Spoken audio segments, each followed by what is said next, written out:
మచిలీపట్నం ప్రజలందరికీ నమస్కారం. ఈరోజు ఒక యువకుడినైనా కూడా కరోనా అప్పటి నుంచి నేను హాస్పిటల్లో తిరిగేది గమనించో, లేదా ఏ కష్టంలోనైనా నేను పేదవాడికి దగ్గరగా ఉన్నానని గమనించో, లేదా ఎప్పుడైనా మీకు అందుబాటులో ఉన్నానని గమనించో, ఈరోజు నా వయసును కూడా చూడకుండా నేను ఎమ్మెల్యేగా నిలబడగానే 54,800 మంది నాకు నిలబడి నాకు ఓటేయడం జరిగింది. చాలా ఆనందంగా ఉంది. ఓటమి ఎదురైనా కూడా నా మొదటి ఎలక్షన్ నేను యువకుడినైనా కూడా నన్ను 54,000 మంది నన్ను నమ్మి వీడు మాకు నాయకుడిగా నిలబడగలడని నమ్మినందుకు ఆనందంగా ఉంది.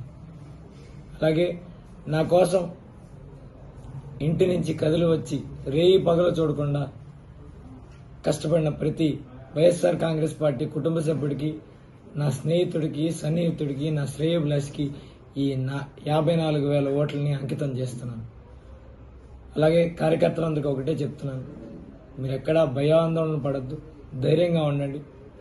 ఓటమి గెలుపులు అనేవి రకరకాలు. మీరు కార్యకర్తలుగా మీరు పార్టీకి పనిచేస్తూ ఓటమిని చూశారు, గెలుపుని చూశారు.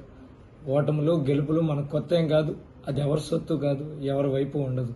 కాబట్టి ఎవరు మిమ్మల్ని రెచ్చగొట్టాలని చూసినా దయచేసి అటువంటి వాటిలో పడి వాళ్ళ ట్రాప్లో పడి మీరు గొడవలకు వెళ్ళొద్దు.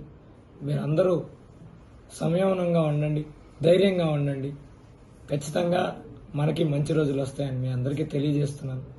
అలాగే గెలిచిన కూటమి అభ్యర్థికి కొల్లు రవీంద్ర గారికి కూడా శుభాకాంక్షలు తెలియజేస్తున్నాను. ఖచ్చితంగా మంచి పరిపాలన మీరు కొనసాగించాలని, పోర్టు పనులు స్పీడ్గా ముందరికి తీసుకెళ్లాలని, మెడికల్ కాలేజ్ పూర్తవడం జరిగింది, మిగిలిన చిన్న చిన్న సౌకర్యాలు ఏమైనా తేడాలు ఉంటే ఖచ్చితంగా వాటిని సరిచేయాలని అలాగే కోరుకుంటూ, ఖచ్చితంగా మీ ప్రభుత్వాన్ని విమర్శించడానికైతే మేము నడపం, కానీ మీరిచ్చిన ప్రతి హామీని ప్రజలు ఎంత బాగా గుర్తుంచుకుంటారో మేము కూడా అంత బాగా గుర్తుంచుకుంటామని గుర్తుపెట్టుకోండి.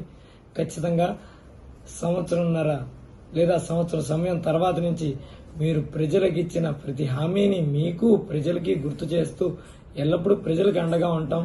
ఖచ్చితంగా మీరు మంచి చేస్తే మాత్రం మిమ్మల్ని అప్రిషియేట్ చేయడానికి కానీ మేము ముందర ఉంటామని మీకు కూడా తెలియజెప్తూ ఖచ్చితంగా కార్యకర్తలను ధైర్యంగా ఉండమని కోరుకుంటూ సెలవు తీసుకున్నాను.